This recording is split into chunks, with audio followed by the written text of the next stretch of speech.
ಇದು ಒಂದು margin line. ಇಲ್ಲಿ ಯಾವುದೇ ರೀತಿಯ ಚೇಂಜಸ್ ಇರೋದಿಲ್ಲ. ಓಕೆನಾ, ಈ ಮಾರ್ಜಿನ್ ಲೈನ್ ಇದೇ ರೀತಿನೇ ಇಟ್ಕೊಳ್ಳಿ, ಇಲ್ಲಿ ಚೇಂಜಸ್ ಇರೋದಿಲ್ಲ. ಇಲ್ಲಿ ಅಪರ್ ಚೆಸ್ಟ್ ಆಯಿತು, ಫುಲ್ ಬಸ್ಟ್ನ ಮೆಜರ್ಮೆಂಟ್ ಮಾಡ್ಕೊಳ್ತಾ ಇದ್ದೀವಿ. ಫುಲ್ ಬಸ್ಟ್ ಮೆಜರ್ಮೆಂಟ್ ನಾವು ಎಷ್ಟಕ್ಕೆ ಮಾಡ್ಕೊಳ್ತಾ ಇದ್ದೀವಿ ಇಲ್ಲಿ ಅಂತಂದರೆ, ಎಕ್ಸಾಕ್ಟ್ಲಿ ನಮಗೆ ಈ ರೀತಿ ಇರುವಂತಹ ಬ್ಲೌಸ್ಗೆ 9 ಇಂಚಿಗೆ ಬರುತ್ತೆ. ನಾವೇನು ಮಾಡ್ತಾ ಇದ್ದೀವಿ, 9.5 ಇಂಚಿಗೆ ಮಾರ್ಕನ್ನು ಹಾಕೊಳ್ತಾ ಇದ್ದೀನಿ.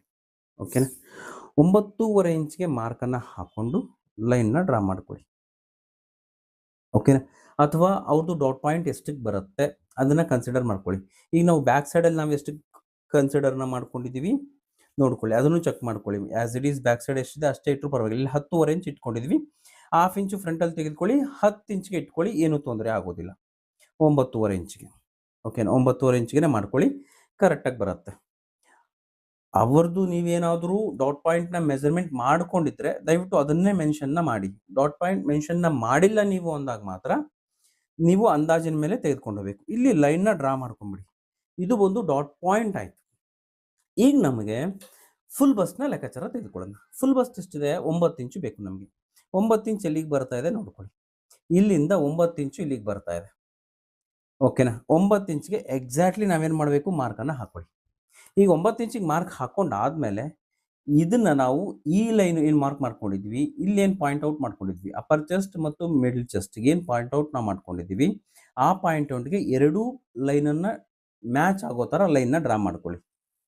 ಓಕೆನಾ, ಈಗ ಏನಾಯಿತು, ನಿಮಗೆ ಒಂದು ಅಡಿಷ್ನಲ್ ಲೈನ್ ಅಂತಕ್ಕಂಥದ್ದು ಬಂತು. ಅಂದರೆ ಎಕ್ಸ್ಟ್ರಾ ನಮಗೆ ಇಷ್ಟೇ ಟೈಟ್ನೆಸ್ ಅನ್ನು ಕೊಡ್ತಾ ಇತ್ತು ಮಿಕ್ಕ ಬ್ಲೌಸ್ಗಳಲ್ಲಿ. ಇಲ್ಲಿ ಏನಾಗುತ್ತೆ ಅಂತಂದರೆ ನಾವು ಯಾವ ಇಟ್ ಈಸ್ ಮೆಜರ್ಮೆಂಟ್ ಯಾವ ರೀತಿ ಇದೆ ಅದರ ಪ್ರಕಾರ ಇಟ್ಕೊಳ್ತಾ ಇದ್ದೀವಿ.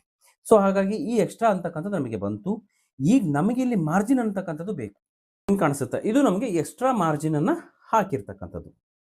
ಓಕೆನಾ, ಇಲ್ಲಿ ಏನು ಕಾಣುತ್ತೆ ನಿಮಗೆ, ಈ ರೀತಿ ರಬ್ ಮಾಡಿಬಿಡ್ತೀನಿ. ಇದಿಷ್ಟು ಟೋಟಲ್ ನಿಮಗೆ ಬಂದಿರತಕ್ಕಂಥದ್ದು ಸ್ಟಿಚಿಂಗ್ ಮಾರ್ಜಿನ್ನ ಒಳಗಡೆ ಹಾಕೊಳ್ತೀವಿ. ಓಕೆನಾ, ಇದಿಷ್ಟು ಆಯಿತು. ಇದಾದ ನಂತರ ನಮಗೆ ಇಲ್ಲಿಂದ ಬೇಕಾಗಿರತಕ್ಕಂಥದ್ದು 36 ಆಗಿರೋದ್ರಿಂದ ನಾವೇನು ಮಾಡ್ತೀವಿ, 3.5 ಇಂಚ್ಗೆ ಮಾರ್ಕನ್ನು ಮಾಡ್ಕೊಳ್ತೀವಿ. 3.5 ಇಂಚ್ಗೆ ಮಾರ್ಕ್ ಮಾಡಿಕೊಂಡು ಒಂದು ಲೈನ್ನ ಕರೆಕ್ಟಾಗಿ ಈ ರೀತಿ ಡ್ರಾ ಮಾಡ್ಕೊಂಬಿಡಿ ಕೆಳಗಡೆ ಸೈಡ್. ಓಕೆನಾ, ಕೆಳಗಡೆ ಇಲ್ಲಿ ನಾವು ಎಷ್ಟು ಇಂಚ್ ಇಡಬೇಕು ಅಂತಂದರೆ, ಸ್ಟಿಚಿಂಗ್ ಮಾರ್ಜಿನ್ನ ಸೇರಿ 2.5 ಇಂಚನ್ನು ನಾವು ಇಟ್ಕೊಳ್ಬೇಕು. ಕೆಳಗಡೆ ಸ್ಟಿಚಿಂಗ್ ಮಾರ್ಜಿನ್ ಏನಿದೆ ಅದನ್ನು ಸೇರಿ ಇಲ್ಲಿ 2 ಇಂಚಿಗೆ ಬೇಕು, 1/2 ಇಂಚು ಸ್ಟಿಚಿಂಗ್ ಮಾರ್ಜಿನ್ನು. ಇದು ಎರಡೂ ಲೈನ್ನ ನಿಮಗೆ ತೋರಿಸ್ತಾನೆ. ಇದು ಬಂದು ಮಾರ್ಕಿಂಗ್ ಲೈನು, ಈ ಲೈನ್ ಬಂದು ರೆಡಿ ಲೈನು, ಇದು ಒಂದು ಮಾರ್ಜಿನ್ ಲೈನು. ಓಕೆನಾ, ಇದಿಷ್ಟು ಆಯಿತು. ಈಗ ಏನು ಮಾಡಬೇಕು ಅಂದರೆ, ಇಲ್ಲಿ